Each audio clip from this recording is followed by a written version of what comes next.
Eh bien, bonjour à tous et merci de m'avoir convié cet après-midi. Et je vais vous dire quelques mots sur une aventure d'équipe que nous venons de vivre, sur la mise dans les bâtiments, les équipements des Jeux Olympiques, d'éléments de bois, de construction de bois et de composants bois.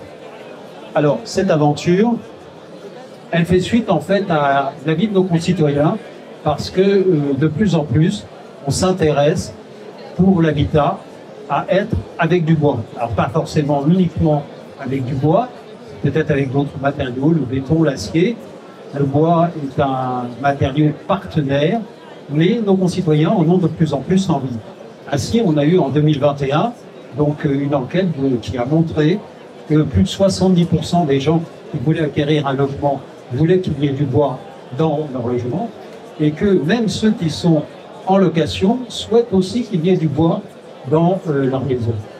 Alors, en ce qui nous concerne, nous avons voulu, avec la filière, essayer d'utiliser les Jeux Olympiques comme un démonstrateur d'une évolution. Nous sommes en transition et il y a un certain nombre d'éléments qui actuellement sont favorables au bois, et puis aussi d'autres éléments qui demeurent encore à travailler, et c'est ce que nous faisons avec notre filière, que ce soit le comité stratégique de la filière forêt-bois, que ce soit le France Bois-Forêt au niveau de l'amont, ou que ce soit le CODIFAB à l'aval. Ainsi, nous avons actuellement une massification de l'utilisation du matériau.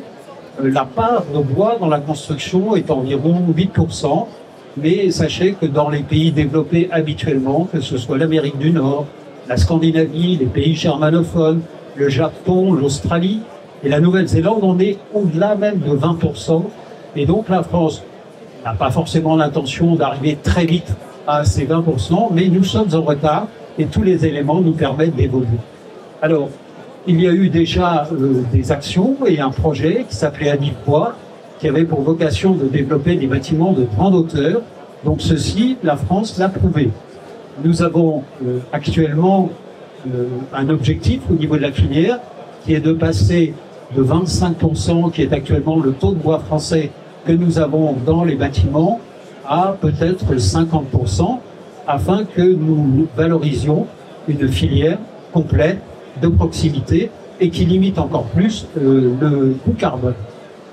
Donc nous avons les possibilités au niveau de la forêt française, même si elle subit des difficultés avec le changement climatique. Il faut savoir que nous ne récoltons que 60% de l'accroissement de cette forêt. Donc nous avons un réservoir et tous les ans, notre forêt s'accroît. Donc cet accroissement, autant le mettre dans nos bâtiments et stocker au-delà de la forêt le carbone qu'ils ont produit. Nous avons aussi cet objectif parce que la forêt française est cultivée depuis toujours. C'est le meilleur réservoir de faune, notamment au niveau de la faune aviaire. C'est là que sont protégées nos sources. Et nous avons une biodiversité qui est la plus importante si l'on compare à l'espace urbain, si l'on compare à l'espace agricole. Donc, ce réservoir de biodiversité, bien entendu, nous souhaitons le maintenir. Nous avons actuellement des actions importantes par rapport aux difficultés du changement climatique, et la recherche au niveau de notre filière travaille pour avoir une forêt qui va s'adapter à ces conditions extrêmes. Et enfin, nous industrialisons au niveau de nos entreprises de façon à ce que le bois ait un coût qui soit de plus en plus concurrentiel et permette aux ceux qui veulent des logements en bois de bénéficier de ce matériau. Alors, les Jeux Olympiques de Paris en 2024 se veulent comme les plus exemplaires en matière de carbone. Donc l'objectif qui a été fixé dans notre candidature par les pouvoirs publics et le COJO est d'avoir moins 30% d'émissions de gaz carbonique par rapport aux derniers chiffres qui nous sont connus, ceux des Jeux Olympiques de Londres, et que dans le domaine de la construction, on ait 50% de moins de carbone qui soit utilisé. Donc la filière a lancé en 2018 un groupe projet qui s'appelle France Bois 2024, qui est une petite entité que nous avons développée de façon à mettre en œuvre ces ambitions qui sont d'avoir des bâtiments exemplaires en construction de bois et si possible avec 50% de bois français. Alors, sur l'ensemble des sites, nous avons actuellement 12 d'entre eux qui bénéficient de bâtiments ou de constructions bois. Et on présente sur cette carte les éléments non seulement du village olympique. Dans le village olympique, nous avons la chance, où nous avons réussi à ce que 100% des logements en dessous de R+6 soient des bâtiments avec une structure bois. Entre R+6 et R+12, puisque ce sont les deux niveaux qu'il y aura de bâtiments dans les Jeux Olympiques, les structures, pour des raisons de risque incendie qui ont été mises en avant, sont à structure béton. Mais nous avons travaillé avec les professionnels, avec le CSTB, à pouvoir bénéficier de systèmes de support des façades en bois.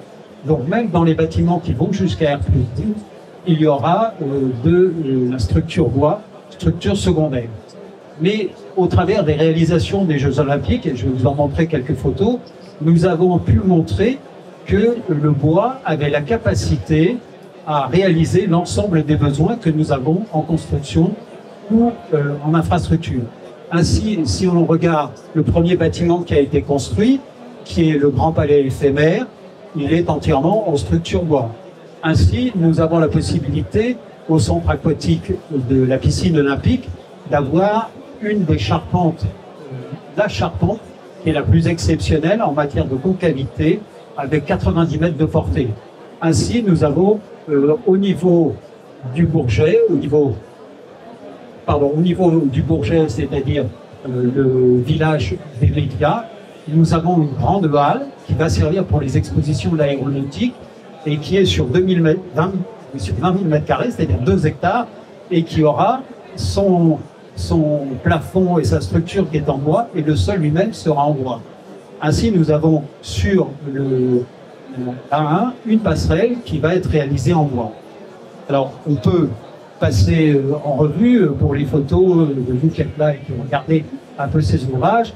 Le Grand Palais éphémère, le premier construit, qui se trouve sur le Champ de Mars.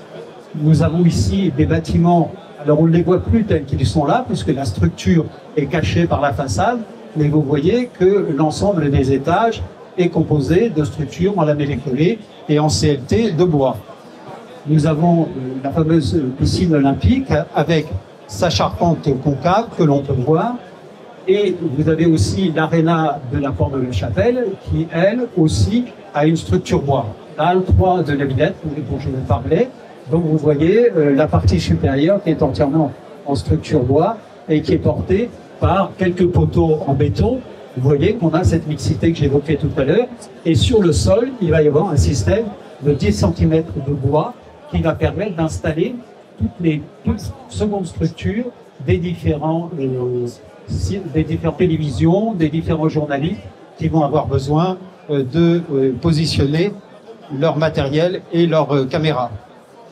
Voilà la passerelle dont j'ai parlé aussi, qui est une passerelle très remarquable dans sa géométrie, mais aussi qui est une prouesse puisque l'autoroute A1 a été arrêtée au mois d'août 2023 et ça a duré uniquement 1h30 pour le passage, pour la pose de la passerelle, et immédiatement après, les voitures ont pu passer.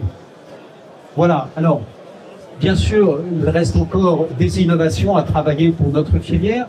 Nous travaillons sur la sécurité incendie, nous travaillons aussi sur la durabilité du matériau, de façon à ce qu'on assure la centaine d'années au moins de nos bâtiments, 800 ans pour la cathédrale Notre-Dame. Et puis nous avons aussi une communication sociétale qui est nécessaire parce que certains de nos concitoyens s'interrogent pour savoir si nous avons le droit de couper du bois. Et comme je vous le disais tout à l'heure, il y a ce réservoir qui fait qu'il n'y a pas à y avoir d'inquiétude puisque la forêt est cultivée et que l'on prélève son capital.